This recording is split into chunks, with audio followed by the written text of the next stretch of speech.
just a minute past the hour. So if you're ready, Val, consider this a countdown. Okay.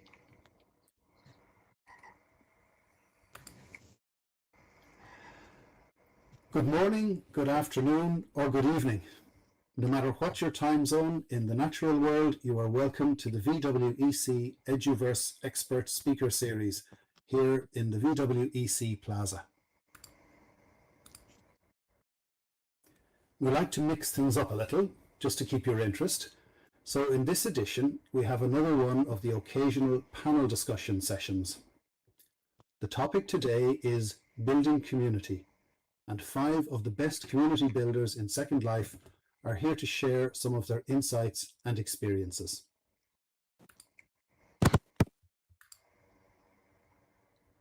Most likely, you're already familiar with them all, many of whom are Thinkerer Award winners. It is my great pleasure to introduce Gentle Heron, Ryan Schultz, Spiff Whitfield, Lysena Wisdom Seeker, and Zinnia Zauber. Each is going to speak for about 8 minutes or so. And following that, we will have an opportunity for questions and a discussion on the art of community building in virtual worlds. Just a reminder, please close your mics or mute your mics. I'm getting some feedback and that's going to affect our recording. Moose, I see your mic is on. Somebody else. Moose, could you close your mic, please? Thank you. The 5 speakers will use Speakeasy to subtitle their presentations and support those who need it. For this reason, it would be great if you can refrain from using local chat. Otherwise, you will interfere with the subtitles and other people's enjoyment. Ryan isn't going to be using Speakeasy today. When we get to the end, you may paste your questions into local chat, as well as asking them in voice.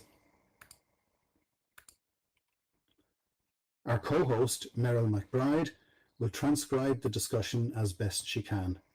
But please be patient, as this is not always an easy task. Now, let's get started. Gentle Heron, Alice Kruger in the natural world, is a former educator and education researcher, now volunteering as president of Virtual Ability Inc. She says that building a community of practice of educators in the physical world has similarities to and differences from creating a large cross-disability peer support community in a virtual world. Alice continues to find herself learning with each interaction. Alice, the floor is yours. Thank you, John, and hello to everyone. Our panel is going to talk about our communities, and I'm going to begin by outlining some general characteristics of communities that distinguish them from other groups, such as most classes and associations. Along the way, I'll tell you a bit about Virtual Ability, the community that I founded. A community is a society in miniature with a name by which it is known externally. It is permanent, or at least long-standing. Communities tend to grow spontaneously and are naturally organized in a process similar to ecosystems in the physical world, the natural world. I originally came into Second Life with 3 online friends back in 2007. Others of our friends joined us, and the Virtual Ability community began to emerge. Community members need to feel comfortable being themselves as individuals. Individuals within a community experience both a diversity and similarity. The population of people with disabilities is the largest and most diverse population in the physical world, the subpopulation. Among this diversity, there will be minorities. A positive community treats minority members fairly, being sure that their voice is heard.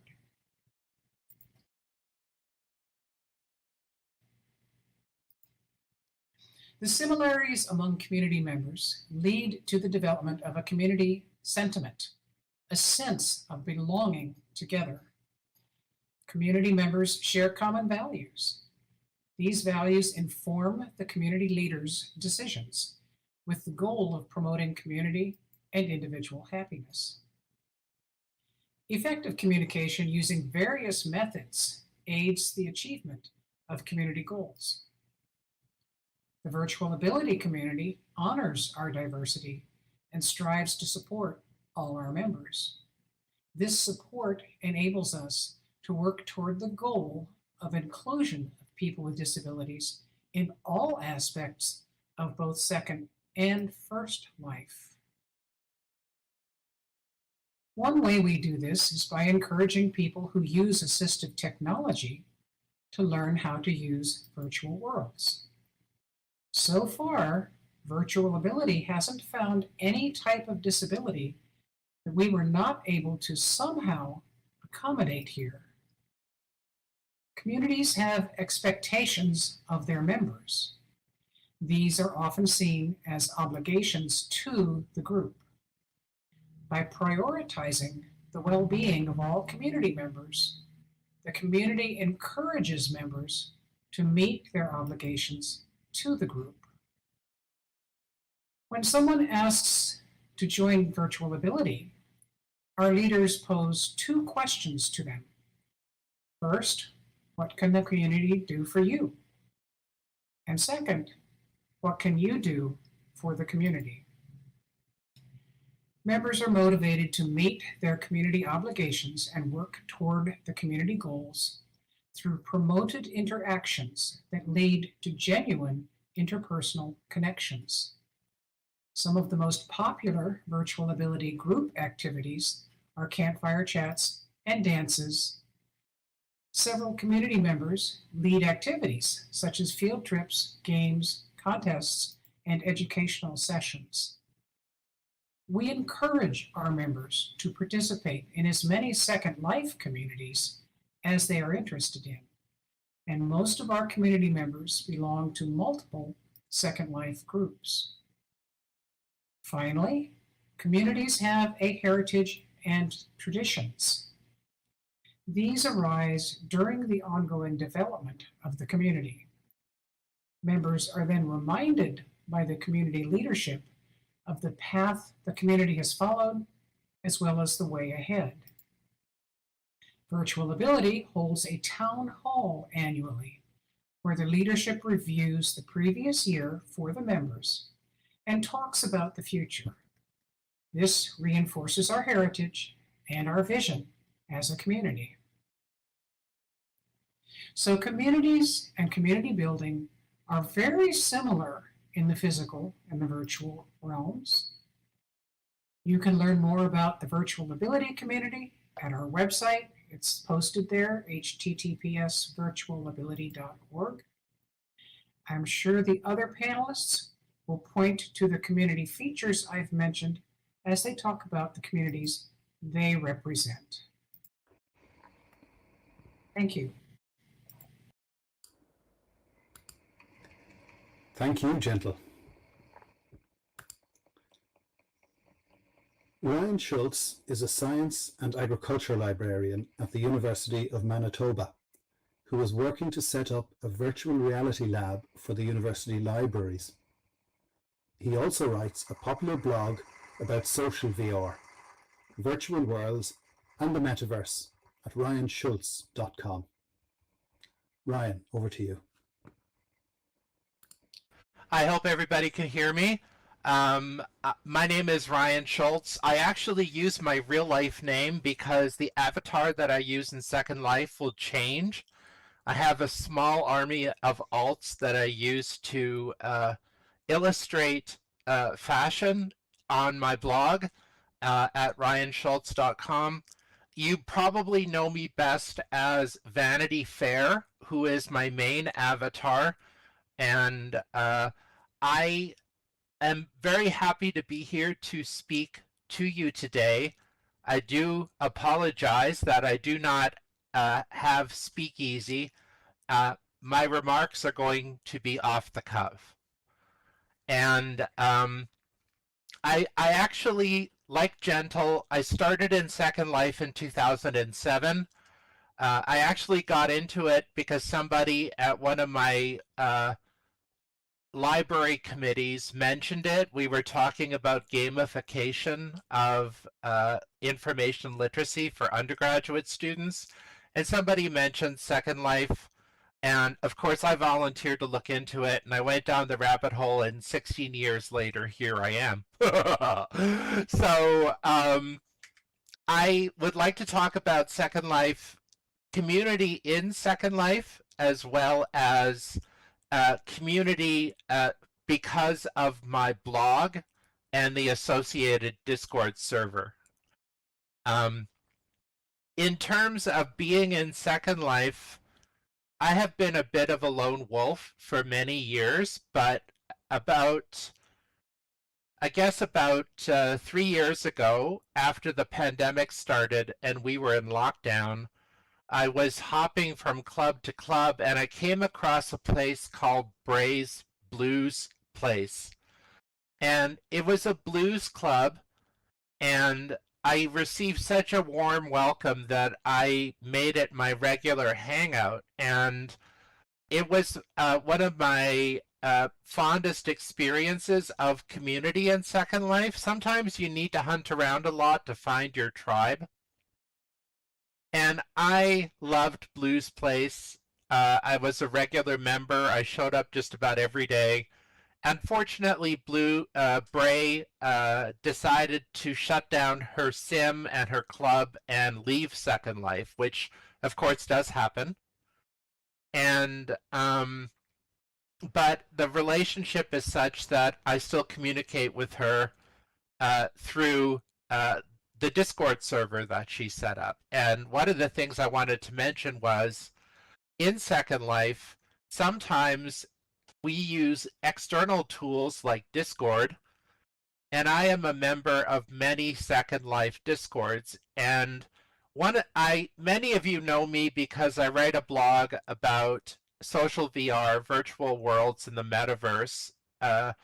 And I actually one of the best decisions I ever made was to set up a Discord server, and I now have a community of hundreds of people who are all interested in Second Life and other virtual worlds, and we all learn from each other. We all have discussions with each other, and I get half of the story ideas for my blog from the members of that Discord. And I learn about news and developments. I learned that AltSpace was closing months before it actually happened. And it informs my blog. And people who read my blog, there's a button there to join my Discord. And they join the Discord and become part of the community.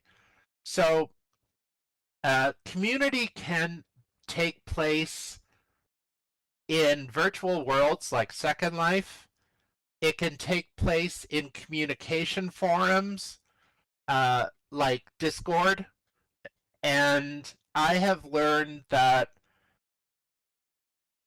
one of the most important things I've learned is that if you need help, ask for help. Recently, because my Discord has become much more popular, I asked for volunteer moderators to help me moderate. And sometimes moderation is important if you need to nip bad behavior or community breaking behavior in the bud. I also wanted to give an update. I have found a new club hangout. I'll be writing about it on my blog soon. It's at a time when many United States are enacting laws against drag performers and LGBTQ people. This is a club that provides a safe space for the trans community in Second Life. And I did an interview with the proprietor of the club, whose name is Robin. And although I am cisgender, I am gay, so I am part of the LGBTQ community, and I will be writing. I've seemed to have found a new community to join. I love Second Life. And so I just wanted to wrap it up by saying that community is important. I have spent a lot of time on a lot of social VR platforms that are newer than Second Life, but a lot of them have the cart before the horse, and they seem to be focused on sales and marketing as opposed to making a place where community can flourish and grow. And I think you need to focus on the community first and then the marketing and the sales aspect of it. That's how Second Life got started, you know? And I see a lot of these newer platforms and I see that they're doing it all backwards and they're wondering why community is not growing there. And I think you have to build a place with community in mind. And that's all I'm going to say for now. Thank you.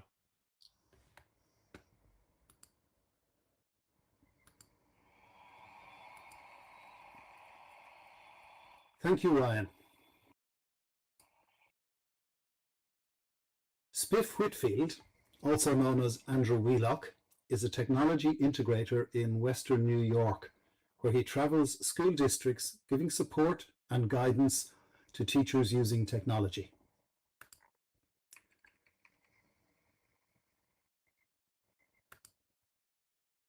He created the Islands of Enlightenment, which was an open sim world for middle and high school students to learn about art, history, and science. As a founding member of the Virtual Pioneers in 2007, he gives tours every other Sunday which focus on history and culture. Over to you, Spiff. All right, thank you.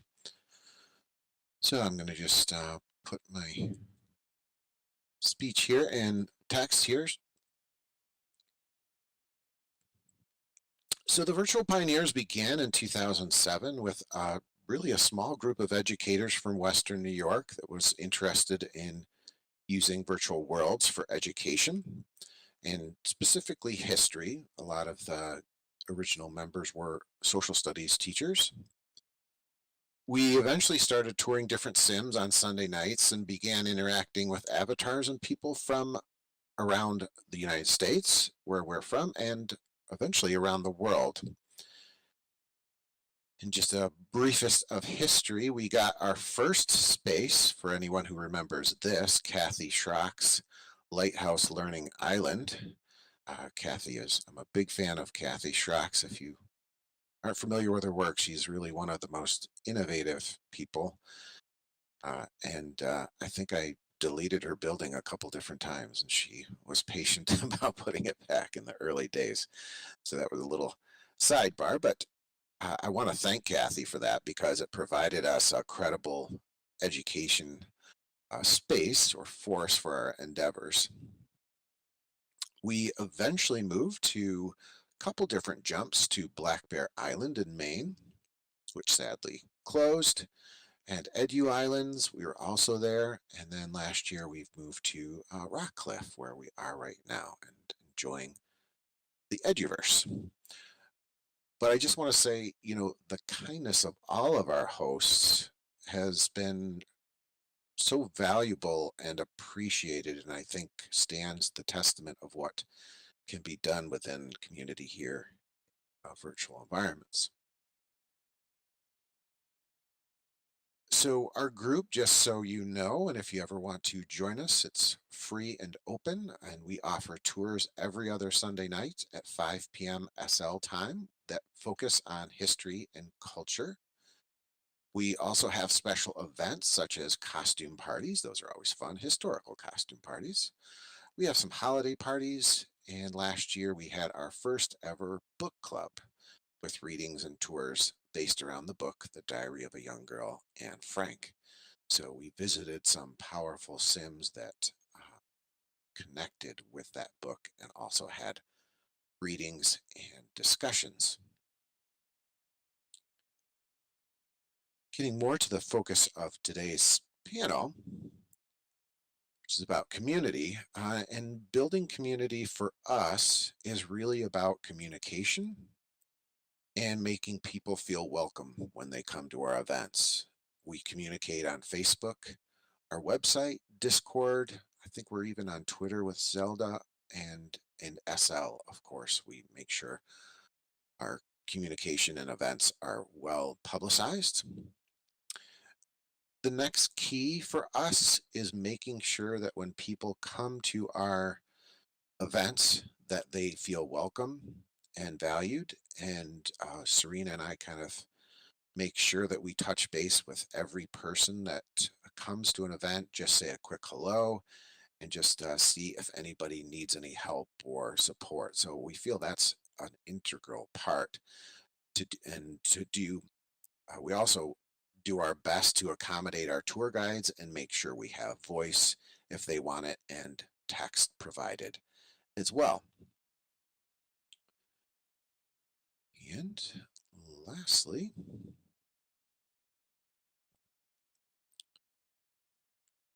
a great team of volunteers, I have to say this, is the key to our group and I think to our community. I want to thank Serena Offcourse, who does tours, Beth Ghostraven and Jackson Dressler, who do communications within World, the classic Beth spam that we all love. 3 cheers to Beth out there. Sarah Timeless, who is a big help with our building. She helps organize some of our events, and she also has created kind of a history book of all of our tours, which is really valuable to kind of not just focus on what we've done or what we're doing presently and forward thinking, but what we do in the past. And finally, Zelda Ravenhurst has come on board this year, and she's our promo and kind of photographer for events. And again, I've said this already, but I think we make sure we greet everybody. We send an IM to everybody, and we just try and make everybody feel valued who comes to our meetings. And we've done pretty much a good job of getting new members each time, as well as a nice core of returnees. So I just want to just reiterate, I'm so grateful for these people. I feel I've never met any of our kind of core group in real life, but I feel like I'm connected deeply on a really powerful level, and they become good friends and reliable colleagues. So a little bit about the Virtual Pioneers and how we've built our community. Thank you. Thank you, Spiff. Zinnia Zauber, Renee Emiko Brock, is an artist, instructor, and superhero, empowering people to be their best virtual and tangible selves. She has actively taught college-level fine art and digital media since 1997 and started teaching virtual world use in 2008 at Peninsula College. Zinnia graduated from the first pioneering class of the University of Washington Certificate in Virtual Worlds program and has returned there as a lecturer and mentor. Zinnia, over to you. Thank you very much. Thank you all for joining us today. Hi there. Nothing brings more people together to build a community than a mutual enemy in the form of a deadline. My way of building community is through active, welcoming events and projects. I do this in the physical world and the virtual world to create a sense of belonging, and I don't do this alone. I dance between several communities that include the nonprofit commons, my college communities, including Peninsula College and University of Washington, and here at the Virtual Worlds Education Consortium. So I can't help myself, I have a little lesson for you. Throwing an inclusive community party is learning by doing and dancing. I'm a lucky girl that I get to highlight others and showcase their superpowers. I wanted to share an example of how, with you, I have built up communities. Continually for 15 years, we've had the color-themed Common Ground Networking Party in Second Life. This brings people together while fostering learning opportunities and how to design and produce immersive engagement. Developed to teach innovative skills and to celebrate what we accomplish cooperatively with nonprofits, educators, students, humanitarians, scientists, artists, and supporters, it provides a lasting lessons and connections. Have you attended a Common Ground party? Social networking communicates social changes and initiates action for positive social change.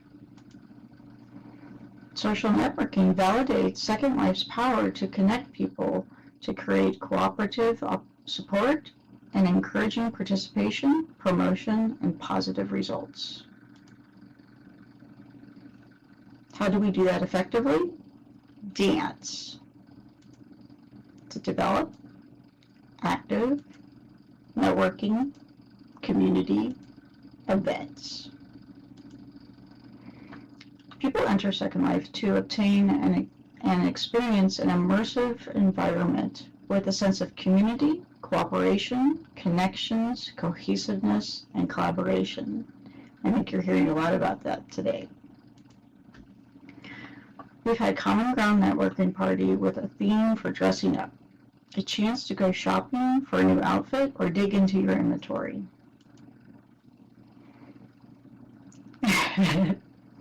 I am a poet, in case you didn't know it. When we did this party weekly, I made a new outfit every time. So imagine how I learned how to do all of this stuff just because I needed to have a new outfit. Events are an effective way to connect with new audiences, promote diverse organizations' missions, and encourage those to participate and support these important organizations. Including to hearing, to listening, to sharing, to doing, and more dancing. Encouragement creates a cooperative community of responsibility, collaboration, and enthusiasm. By getting to know the people who create the common good in the world, we all meet on a common ground. Common ground even included progressive parties that would jump from community partner to community partner in a few hours. I remember sledding down hills in some of them. They were a lot of work and a lot of fun. When we started to have different communities, host each month. Community partners help create cohesion and unity. Demonstrating that you can play well with others builds a powerful force of attraction. This brings more interested folks that would benefit from your work and assist you along the way. Well, Beth, you run with scissors and Ice Guy runs with crayons. So an activity to build and curate. All the virtual skills are enhanced by an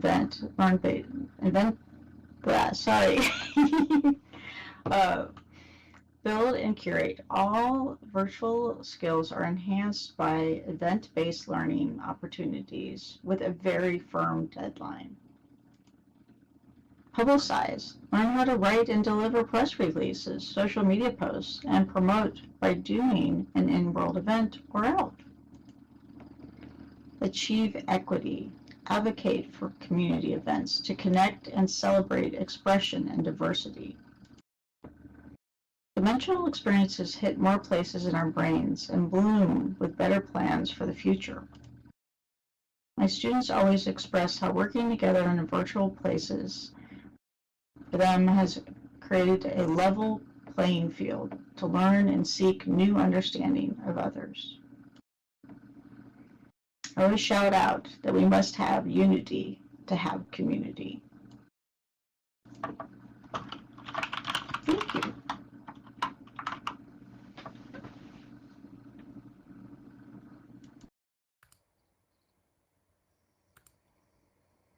Thank you, Zinnia.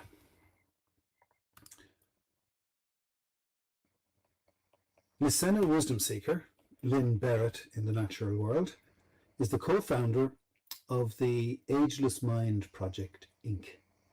She worked in higher education as a teacher and later as a counsellor for at-risk students, while also practicing as a psychotherapist.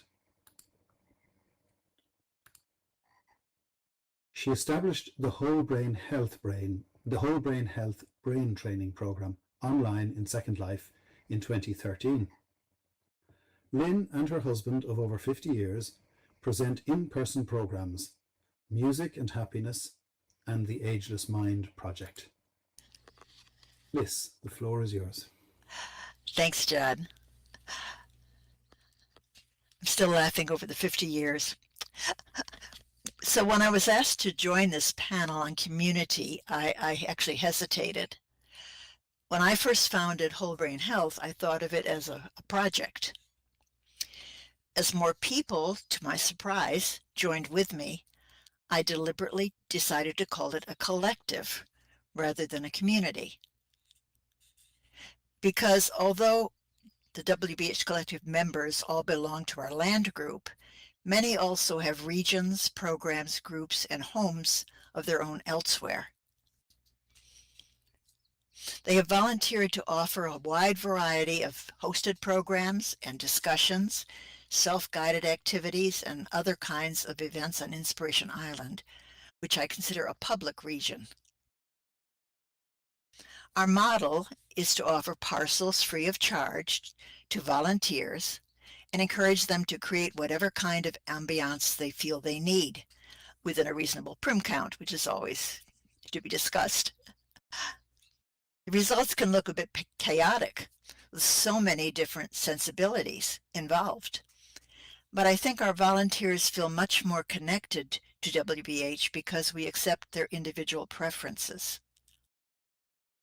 We have a small leadership team that oversees the health of our regions and works closely together to carry out our projects. I like to visualize the leadership team as the hippocampus of the collective, and our volunteers as neurons sparking around it.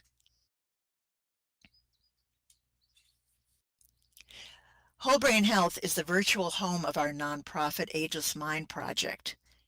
AMP's mission is to increase the well-being of people, especially those over 50, by offering evidence-based, proactive, holistic learning and practices in Second Life and beyond. Our history in Second Life officially began in 2013, when I established the WBH group in Second Life, and Virtual Ability offered me the opportunity to present my ideas at their April conference. So we're celebrating our 10th anniversary here this month. I followed that talk with a Brain Health Fair the next day, an event I imported from my work in First Life in 2013, and members of the Virtual Ability community gave their moral support by coming to it. Bless their generous hearts. From that initial encouragement, I became braver and created an exhibit for the 2013 SL birthday celebration. Tuya Hines, stopped by the very basic poetry maze I was able to make with my limited building skills. She liked the challenge, we chatted, and she immediately volunteered to help me develop my ideas. Tuya soon became Associate Director of WBH, and she brought her friends to the party, and they brought their friends. So I suppose you could say we grew organically, largely by word of mouth that way. By 2014, we'd moved twice to bigger areas, from a parcel to half a sim, then to our current location as part of the Rockcliffe estate. I'm sharing a picture of the group photos we have taken several times between 2014 and now. I'm going to give them to you if I can figure out how to do this. Yes, I should be able to. Till you put that together from all the different years, you can see how we grew as people brought friends or discovered us through destinations or events or the many groups I became active in.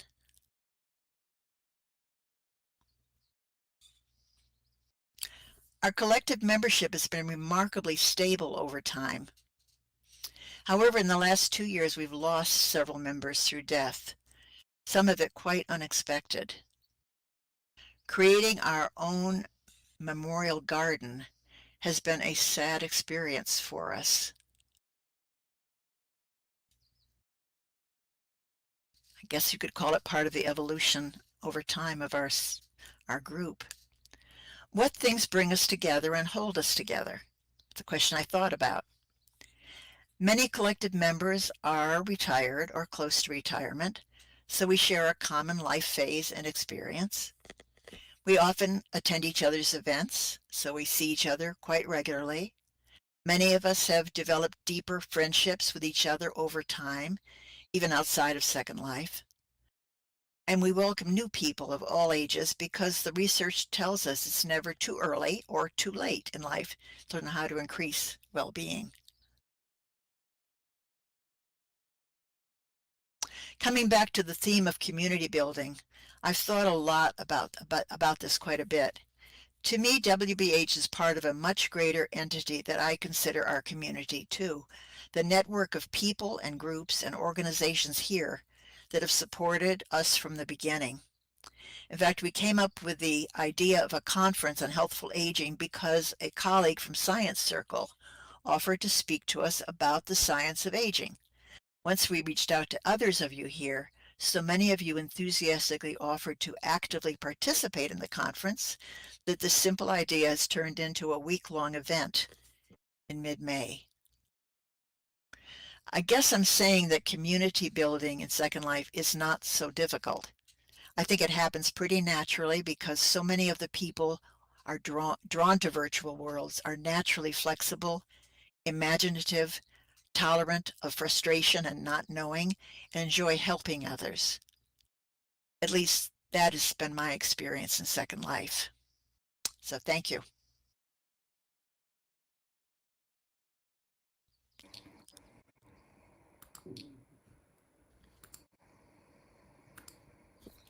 Thank you, Liz. And thanks also again to Gentle, Ryan, Spiff, and Zinnia. Now, I'd like to invite your questions or comments.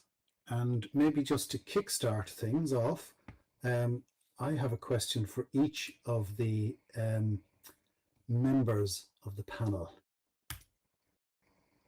So what do you think is the one most important thing you can do to nurture a community? And I'm asking if each of you could just give one single example. Maybe starting with you, Gentle.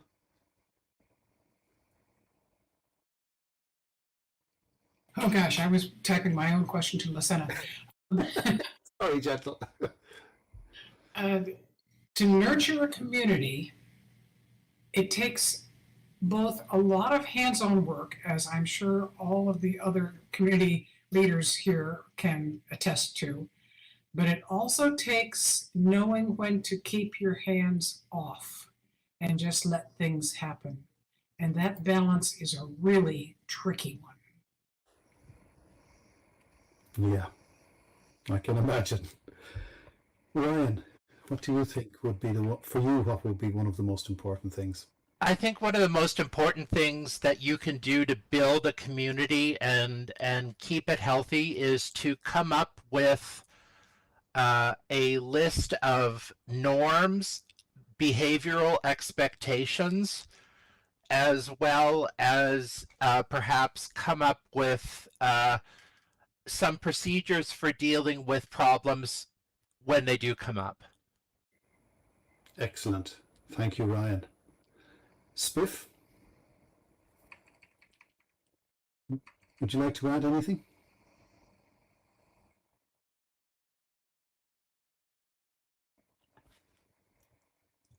Spiff was having a bit of a problem with his connection earlier, so he may have dropped out.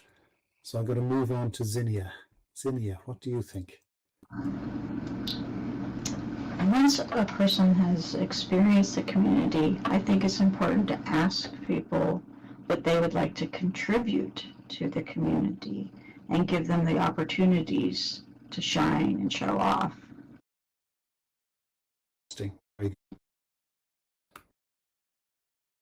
Say?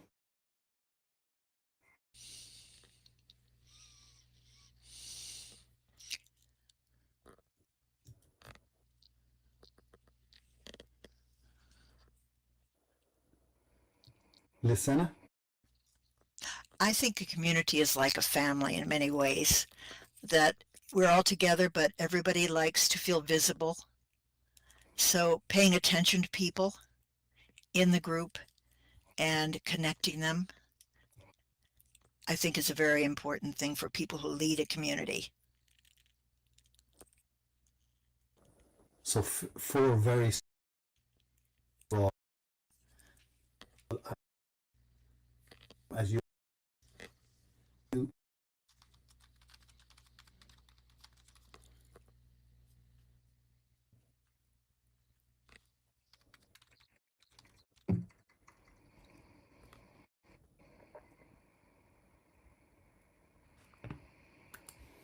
Can anybody hear me? Can people hear me? There we go. All right. Sorry, everybody. Let me try that again. So I think for us, really, as I mentioned in our speech, for us, it's really about, our events are pretty standard. So I agree kind of with Ryan to make sure you have kind of, we're steady with our events. We have pretty much a very scheduled time. Our events go out pretty regularly. And I think the last piece is really just to make sure that people feel welcome once they arrive for an event. And that's the secret. Of course, our events are pretty small. We have probably 15, 20 at, at our event. So it's not quite as big such as this. It might be a little more challenging to make everybody welcome. But that's kind of, I think, the secret to our success is just that welcoming people when they get there. Thank you, Spiff. I think I was breaking up there for a while. Hopefully I'm back again. I was saying, Gentle, before I interrupted you, you were putting a question to Liz. Would you like to put that question again?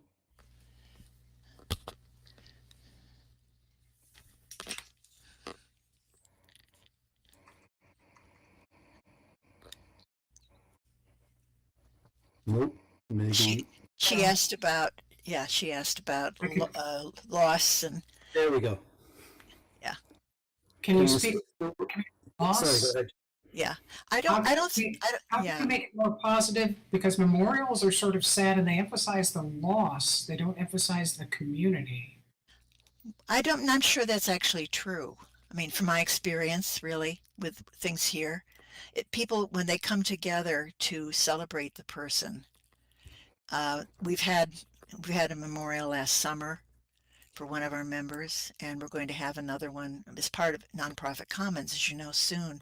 I think there's something people find very comforting about the fact that they're not forgotten, that people do talk about them, remember them. That's been the experience, at least I've had with, an admittedly small group of people. So I don't know how to say beyond that. I'm sure there are other things you could do, and maybe other people have ideas about that. I'm always eager to hear those things. And we have a question from Galathina, which I won't read out everything because you can see it. But the question, it's disappeared on me now. Wait till I see if I can find it. Yeah, is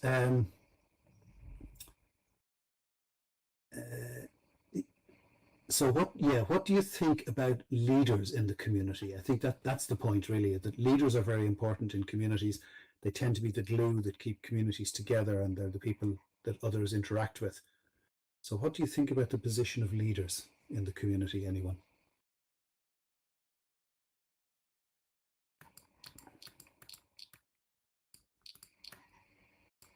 Are you asking all of us this question? Anybody who'd like to jump in?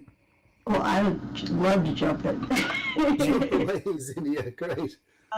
So, I tend to be the type of person who wants to lead things, and that I'm often put in a position to lead. And that I think it's crucial for all of us to recognize that being a leader is not the easiest job, and to be supportive of the leaders, while at the same time, the leader's job is to support all of you. Their job is to make things wonderful for you, to showcase what you do, what possible things you want to accomplish, and that they rely on you to communicate and be direct with them, because that is very kind to support us.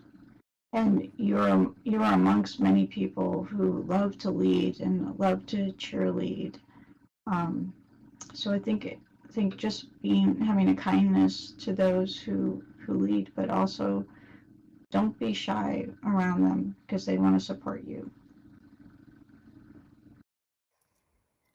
I also wanted to add that when you have a community, not all of the feedback that you're going to get from members of the community is going to be positive. You are going to get negative feedback as well. I can think of examples where I wrote something on my blog and I had a strong negative reaction to it from one or more people. I think it's very important that as a leader, to listen with full intent, try not to get defensive, and try to see where the other person is coming from as much as possible. I have kicked people out of my Discord server, but it's only after some really egregious, outrageous behavior.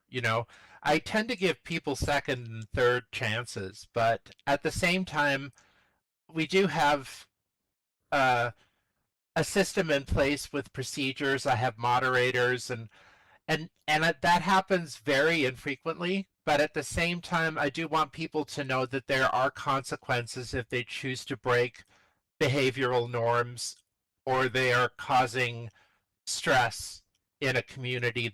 You do need to nurture a community, and your role as the leader is important. Thank you both. I think that some interesting answers there. There's another interesting question here from Mook Wheeler, who asks that between a physical world community and a virtual world community, such as SL, which do you think has more staying power or cohesion or cohesiveness? And what might be some of the reasons for that? And then also tied into it, the second part of the question is, do you think anonymity in virtual worlds like SL helps or hinders community building? And again, anybody can take that who feels they'd like to answer it. I'll try and jump in here real quick. Just to maybe backtrack on the last question, I never really considered myself much of a leader of the group, but I've always just considered myself the eye candy of the gang. But I think it's really the leadership team that is the secret to leadership. So sorry to backtrack on that, but I think, for us, it's the content that brings us together. So we've kind of wrapped it around history as a content, and that brings people of a like interest and mindset. So I think that's where I go with that. And in terms of Mook's question about being easier to have a group or a community in the virtual world or in the real world, anybody want to tackle that one? I just would say I think it's been harder in a virtual world to maintain some of the communities when somebody who's leader of it dies. I'm thinking of the exploratorium kind of thing situation that happened. Uh-huh. And, if you're not paying for the sim, or you don't have a way of having the materials on the sim be taken over by somebody else, you really have a difficult time continuing whatever maybe the projects were. That's true, isn't it? This And is what Jill. about I want to remind people in terms of continuity that you do need to follow the regulations that Second Life has put out about what happens if you as a leader die and what should happen to your community. So I think we need to be very aware of that. yes, as Val says, digital legacy and archive. Yeah, I think that And what, I'm just going to say at the conference, Shyla has done work with Drax around this. She's going to talk about what she learned and what she has done legally as a result of that. excellent. We look forward to that. And Charlotte has a question, but just before we come to that, the other part of Mook's question was about anonymity. Anything to say about that? Well, I would think anonymity is a double-edged sword. I actually was anonymous for most of the first dozen years that I was in Second Life. I had a clear divorce between Second Life and real life, and it's only in recent years that I have decided to attach my real life name to my Second Life avatar. So I think anonymity is a good thing, and I'll give an example of how it's a good thing. In the White Pearl Salon, which I was just talking about, the safe space for the trans community, Second Life gives trans people who are exploring their gender expression an opportunity to test drive certain things and change their bodies, change how they appear to others. And for many, it's a gradual coming out process. And you have to respect the other person where they're coming from. If they choose to remain anonymous behind a Second Life avatar, then you should respect their choice, because everyone is on a different road and you don't know what's going on, and you kind of have to accept people where they are. However, the negative side of an anonymity is that you can have griefing and trolls and stuff like that who will disrupt your events and cause problems. So yeah, like I said, it's a double-edged sword. I do have an experience with that as well that I can say real quick. Regarding the anonymity, this is Sen. The thing about that is, it's like he just finished saying, Ryan was saying, is that, there's the pros and the cons, and depends. It really depends on the background, I think, as far as the anonymity of the leaders, for instance. Do we share our real life or not? Well, that's going to depend on what we came into SL doing, being, who we represent, etc. too. My start was not from coming from a school. And representing in that way. And so it did start out differently. But I have a school with, 45,000 members and a sandbox. And when you have that many people, you have a lot of odd people. And there were some issues over the years. And so I actually had one chase me down and find me in real life. It was a bad person, and they found me because of my name came up as being, I was one of the speakers, the main speakers for the VWBPE conference, and they literally called my past place of work, trying to search me down. So just to let you know, you really have to be careful in a virtual world. Yeah. And how many people you're dealing with, you just don't know what you've got out there. So just an FYI, I'm not trying to put any negative to it and not for you to do it. But again, you have to just weigh it out and judge it as based upon your type of interaction with your community and who they are. I think the answer, it depends, seems to be spot on. There are appropriate times and appropriate places for anonymity. For me, what's interesting is the anonymity in the context of a community. So I suppose you could say there are levels and layers of anonymity. And if you're talking about anonymity, you then have to address the issue of accountability and holding people accountable for their actions. So it's a very deep question with a lot of different answers, but I think very much worth exploring. Thanks, Moog, for that one.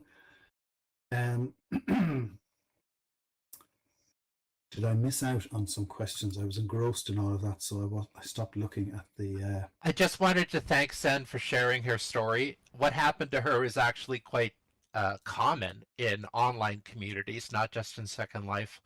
And many people choose to remain anonymous for good reason. Yeah. And I think that you need to weigh every individual circumstance before you attach your real life identity to a virtual world one. Yes, I thank you, Ryan. I think that's a really good point you're making. Absolutely.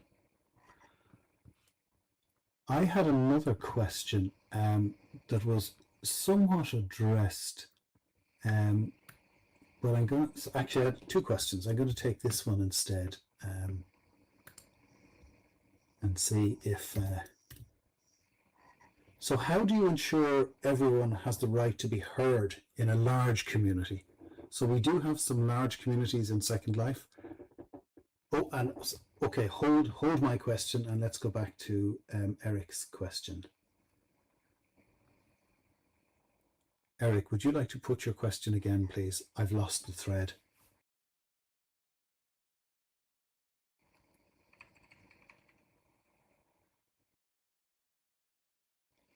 Advice on how does one nudge a new community past the small circle of friends stage to a larger circle or a baby community?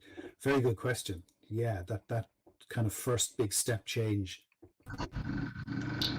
So Eric, this might sound a little silly, but creating a community brand and identity is one of the ways to get started on that. So that could be, a logo, that could be a set of colors, that could be a theme, a motto, something that can be passed on and observed by others, that it becomes something that people can attach to, and of course, make t-shirts. This is Jennifer. One thing I can point out is that it does all have to do with communication. And communication is tricky in all worlds.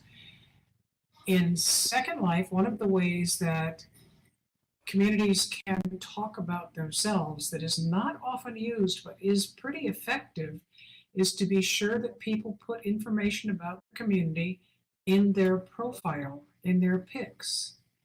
Lots of people read other people's pics to learn things about communities. And so that's a valuable way to communicate within Second Life. Here's my few pennies. Create a niche. Find a niche, something in particular that makes you unique and different from others. Yes, you have your group in your community, but are you doing something that's different, that's worthy of replication in blogs? Meaning, are you going to do something different that people are going to say, what? Or talk about, or, oh, you can go over to such and such and get this for free, that kind of a thing. So that will help. And then, of course, your social activities, social media activities, Word of mouth, though, I'm telling you, you make everything as nice and presentable and professional looking as possible when they do come to your sim, to where they think that you're probably bigger than you really are. At that point, that's how businesses do. And so, but they will see you as a professional organization, and they're going to recommend you then to other people, put you in their picks, things like that. So just thank you. I'm afraid we've reached the top of the hour, but it's great to have more discussion than we have time for. Let me do a wrap up, and then we can have a more chat later. It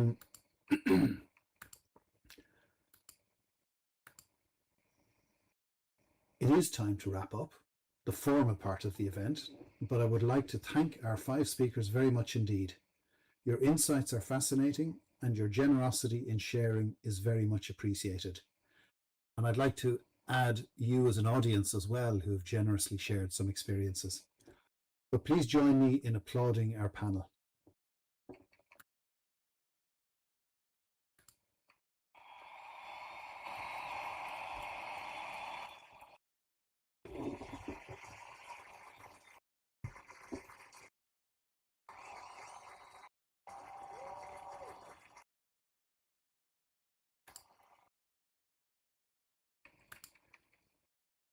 Some of you may be able to stay on for a more informal chat, and I invite you now to come and join us on the deck.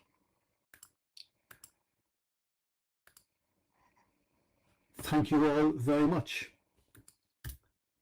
Finally, on Friday the 12th of May, in 2 weeks, the next expert talk features Kay Novak. So please do take a note card from the poster on your right at the stage. Okay, let's all move out onto those.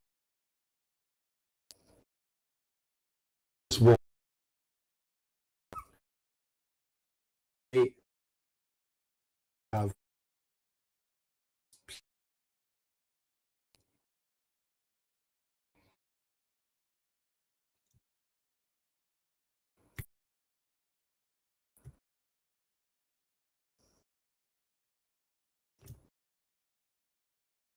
good point you're making. Absolutely.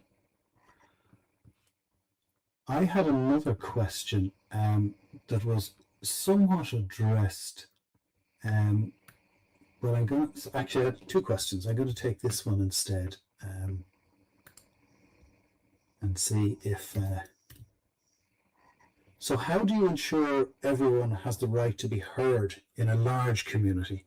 So we do have some large communities in Second Life. Oh, and okay, hold my question, and let's go back to Eric's question. Eric, would you like to put your question again, please? I've lost the thread. A wonderful discussion.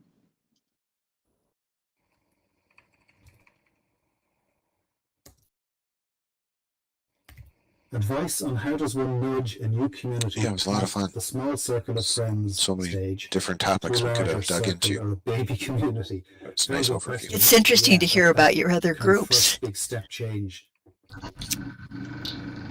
You know, how they developed and that kind of thing. But creating a community brand and identity is one of the ways to get started on that. So that would be really happy to hear from the audience. You know, so many of the activities that we do, like being around the fireside for our chats, are open forums so that folks can connect and share, and we can learn from each other.